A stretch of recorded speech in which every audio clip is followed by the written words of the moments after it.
ሰላም ሰላም ናይ እምነት ቻነል ዩቱብ ተኸታተልቲ ከመይ ቀኒኹም ድሕና ዲኹም? ድሕና እያ እግዚኣብሔር ኣምላኽ ይመስገን ፅቡቅ ኣለኹ።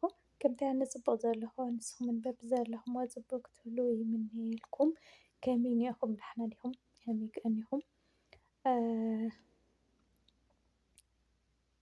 ባርከት ልማዓንቲ ከምቲ ትሪእዎ ዘለኹም ብፍሉይ ዝበለ መደብ መፂአኩም ዘለኹ ብሓዱሽ ነገርና ቅድሚ ናብኡ ማለይ ግና ንቻነለይ ሓደሽቲ ዝኾንኩም ሳብስክራይብ እናገበርኩም ቤተሰብ ኩኑ።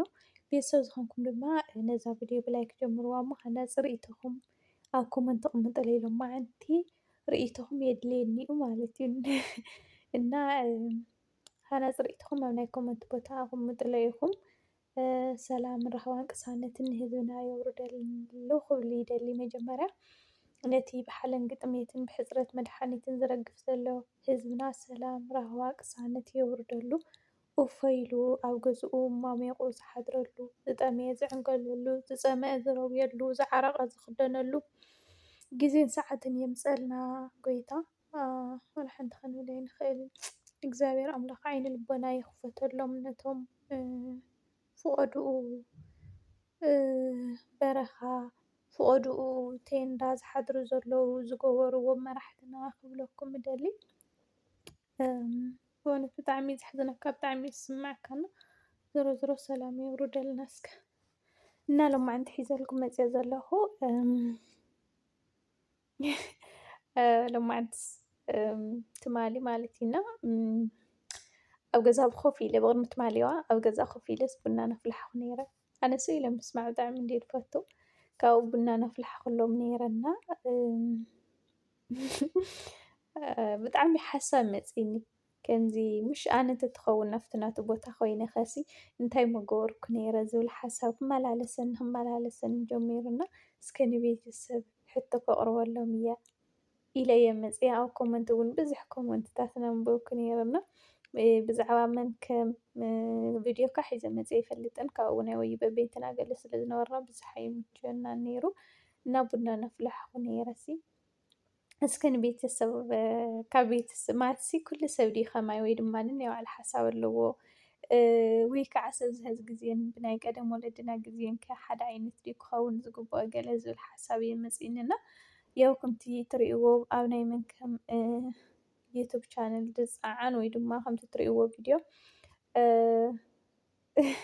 ብወለዲ ዶ ወይ ከዓ ባዕልካ ብዘፍቀርካያ ክትምርዖ ይግባእ ንዝብል እየ ሒዘልኩም መፅአ ዘለኹ። ከም ኣነ ግን ብርግፅ ከቢድ እንድዩ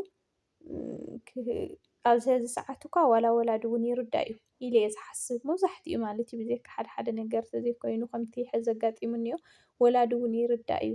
ምክንያቱ ሓደ ሰብ እኳ ብገዛ ወይ ከዓ ብቤተሰብ እንተመፂሲ ሎሚ ናይ ብወላዲኡ ዝበሃል ነገር ዶ እኒሄው ባዕሎም እዮም ዝፋለጡ ባዕሎም እዮም ዝፋተው ዘለዉ እምበይና ንዓዓ ክንሓታ ወይ ድማ ንዕኡ ክንሓቶ እዩ ዝበሃል። ንወዲ እሞ ንጓሉ እኳስ ከምኡ እዮም ዝብሉ ወለድና ኣብ ክንዲ ንሕና ንርድአሎምሲ ንሳቶም እዮም ተረዲኦምልና ተዘገርመኩም ነገርና ኣብ መብዛሕትኡ ወላዲ ክትሪኦ ከለካ ሎሚ ዋይ ናይ ባዕላ ሂወት ይህልዋ ይኸውን እምበይ ናይ ባዕሉ ሂወት ይህልዎ ይኸውን እምበይ መቐደም ክንዛረቦም እምበይ ከመይ ጌርና ሎሚ ዶ ንሕና ንውድኦ ኢና ገለ እዮም ዝብሉና። ሓደ ሓደ ከምቲ ዓይኖመይ ትብሎ ዘላ ሕዚ ግን ምናልባሽ ክልቲኦም ወለዲ ተፋትዮም እንድሕር ነይሮም እሞ ነቲ ፍቅሪ ነቲ ፍትወቶም ወይ ድማ ነቲ ምሕዝነቶም ናይ ወለዲ ከጠንክርዎ ይደልዩ እዮም ብመውስቦ ገይሮምስ ከርጉድዎ ከጠንክርዎ ይደልዩ እዮም። ሕዚ ካብ ምጥንካር ወይ ድማ ካብ ድሌት ዝተልዓለ ካብ ፍቅሪ ናቶም ዝተልዓለ እንታይ ይደልዩ ውላዶም ከዋስቡ ይደልዩ ማለት እዩ። ሕዚ ኣጋጣሚ ኣብ መንጎ ከምዚን ኣብ መንጎ ውላድካ ነንወይ እንተሓሳብ ከጋጥም ከሎ ግን ከቢድ እዩ ብርግፅ። ምክንያቱ ሕዚ መንከም ናይ ባዕሉ ሂወት ኣለዎ ዶ የብሉን ባዕሉ እዩ ዝፈልጦ ከምቲ ዝብለና ግን ኣለኒ ናይ ባዕለይ ሂወት እዩ ዝብል ዓይኖመይ ከዓ ምስ መሓዛኣ ኮይና ብወለዲ ክውዳእ እያ ትደሊ ዘላ ማለት እዩ እና ከቢድ እዩ። ምክንያቱ ኣነ ሕዚ ናይ ባዕለይ ሂወት ክምስርት ዝደሊ ባዕለይ ኣፍቂረ ተፋቂረ ተላልየ ግን ከዓነይ ብቤተሰበይ መሰረት ክውዳእ ኩሉ ሕጊ ብቤተሰበይ ባዕልና ተፋቲናት ናብ ቤተሰብካ ወለድካ ክልቲኦም ወለዲ ተላልዮም ብስነ ስርዓት ሽምግልና ተሰዲዱ ወለዲ ናተይ ወለዱ ናቱ ተሓዋዊሶም ብድሕሪኡ ኩሉ ነገር ስርዓት ሕጊ ናይ መርዓን ገለን ክትፍፅሚ ደስ ዝብለካ እምበይ ሎሚ ብወላዲ ዝበሃል ነገር የለን። ግን ከዓኒ ናይ ወላዲ ፍቓድ ከይትጥሕስ ውናይ ንእሽተን ኣብ ርእስኻ ዝኾነ ነገር ይብለካ ተተረዲኡልካ ወላዲ ዝርደአልካ ወላዲ ካብቶም ዝርድኡ ወለዲ ተኮይኑ ፅቡቅ እዩ። ግን ንኣብነት ከም ዓይነሞይ ዝበለ ንኣብነት እዚ ዓይነሞይ ዘይትርዳእ ኮይና ኣይኮነትን፣ ግን ፍቕሪ ናይ መሓዛእ ስለ ዘለዋ እያ ከምኡ ትብል ዘላ። ብርግፅ ካብኡ ከዓ ንውላዳ ሕማቕ ሓሲባ ዘይኮነት ኣይትኸፍኦን ኢላ እንድያ፣ ግን ምኽፋኣን ዘይምኽፋኣን ኣይኮነን። ወይ ከዓ እታ ቆልዓ ቁም ነገር የብላን ማለት ኣይኮነን። ግን ሂወት ከምኡ እያ። ከምዚ ምስ ተፍቅሮ እምበር ደስ ዝብለካ መልክዕ ቁመና ወይ ገለ ነገር ኣብ ፍቕሪ ቦታ የብሉን። ስለዚ ንስኻ ዘለካ መማረፂ ንወለድኻ ኣረዲእኻ ምስታ ተፍቅሮ ወይ ድማ ምስታ ተፍቅራ ምንባር እዩ። ናተይ እዚ ናተይ ዝተያየት እዩ ትኾን ዝግብኦ እውን ከምኡ እዩ። ምክንያቱ ዘላቕነት ዘለዎ እውን ከምኡ እዩ። ብቐደም ብወለድና እንተትኾን ነይሩ ወለድና ብወለድና ግዜ ብወለዶም እዮም ዝምርዐው ነይሮም። ንምንታይ እንተኢልና ባዕሎም ንባዕሎም ኣይፋቐሩን ነይሮም። ኣብቲ ሽዑ ሰዓት ብጣዕሚ ዝሑል እዩ ነይሩ። ባዕሎም ንባዕሎምስ ኣይፋቐሩን ነይሮም። በቃ ልሙድ እንታይ ነይሩ ብሕብረተሰብና ብወለዲ ይላለዩ እሞ ብድሕሪኡ ናብ ሓዳር ይኣትዉ። ኣብ ሓዳር ብልምምድ እዮም ዝፋቐሩ ነይሮም። ብድሕሪኡ ኣብ ውሽጦም ምንም ዓይነት ሰብ ዘይነበሮም ስለ ዝነበረ ውሽጦም ነፃ ስለ ዝፀንሕ ፍቕሪ ተለማሚዶም ንኸፍቅሩ ኣብ ሓዳር ኣትዮም ቀሊል እዩ ነይሩ። ናይ ሄዚ እኒአና ሰባት ግን ናይ ሄዚ እኒአና ወለዶ ግን በቃ ኩላትና ብንእሽተይና ንሃለና እንድዒ ህፅፅ ድዩ ኮይኑ እቲ ግዜ ወላ ይርድአንን ብንእሽተይና ንሃለና ንፍቅር ንፋቐር እሞ ወለድና ዘምፅኡልና ከዓ ካሊእ ይኸውን። ዋላ እቲ ፍቕሪ ገዲፍና ምስቲ ወለድና ዘምፅኡልና ተተመርዒና ልብና ምስ መን እዩ ዘሎ? ምስቲ ነፍቅሮ ሰብ እዩ ዘሎ። ስለዚ እቲ ሓዳር ድማ ዘላቕነት ዘይብሉ ይኸውን። ስለዚ ኣብዚ ሕዚ ዘለናይ ግዜ ግን ባዕልኻ ኣፍቂርካ ተፋቒርካ ክትመርዖ ከለካ እዩ ዘላቕነት ዘለዎ ይብል። ስለዚ ንስኹም ከ ኣብየናይ ሓሳብ ኢኹም ዘለኹም? ናብ ናይ ዓይነሞይ ቦታ እና ኣብ ናይ መንከም ቦታ ኮይንኩም ሕሰብዎ እሞ ኣብ ናይ መኒኦም ቦታ ኣለኹም? ወይ ከዓ ናይ መኒኦም እዮም ትኽክለኛ? ኣነ ምስ መንከም እየ ዘለኹ።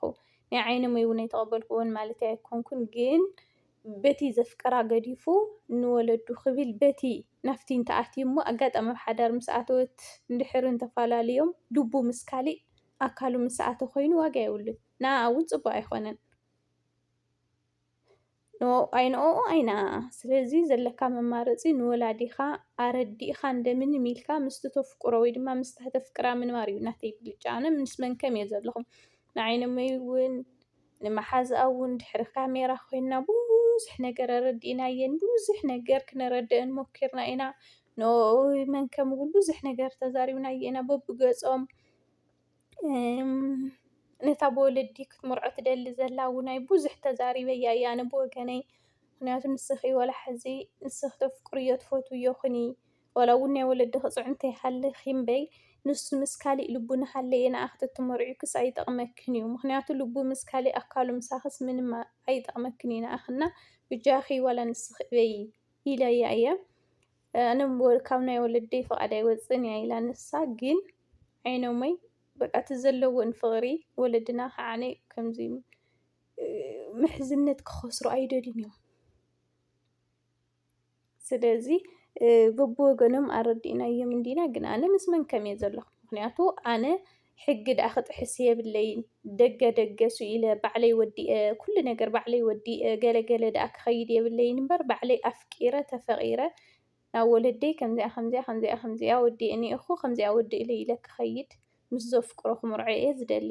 ስለዚ ኣነ ከምኡ ንነብሰይ ከምኡ እናደለኹላ እንሃለኹ ንመንከም ብወለድኻ ተመርዖ ክብሎ ኣይክእልን።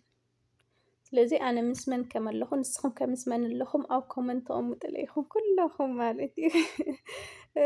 ኩለኹም ርኢትኹም ኣብ ኮመንት ተቐምጡለይ ኢኹም።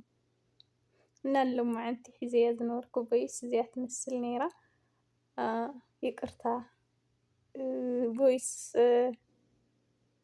ብዙሕ ኣይገበርኩልኩምን፣ ግን እስከ ተረዲእኩም ክኸውን ተስፋ ይገብር። ኩለኹም ኣብ ኮመንት ተቐምጡለይ ኢኹም ኣብ ምንታይ ሓሳብ ኣለኹም? ብናይ ወለድኹም ክትምርዐው ዶ ብናይ ባዕልኹም ኣፍቂርኩም ክትምርዐው ትደልዩ? ኣወዳት ኩኑ ኣጓላት ኩና ኩላኽን ኮመንት ኣምጣሕሊኢኹም ክፅበየክን እየ ከንብብ እየ ማለት እዩ። ኣነ ምስ መን ከመለኹ ኢለ ኣለኹ እና ብቐፃሊ ቪድዮ ክሳብ ንራኸብ ሰሰናይ ንዓኹም ቴንኪዩ።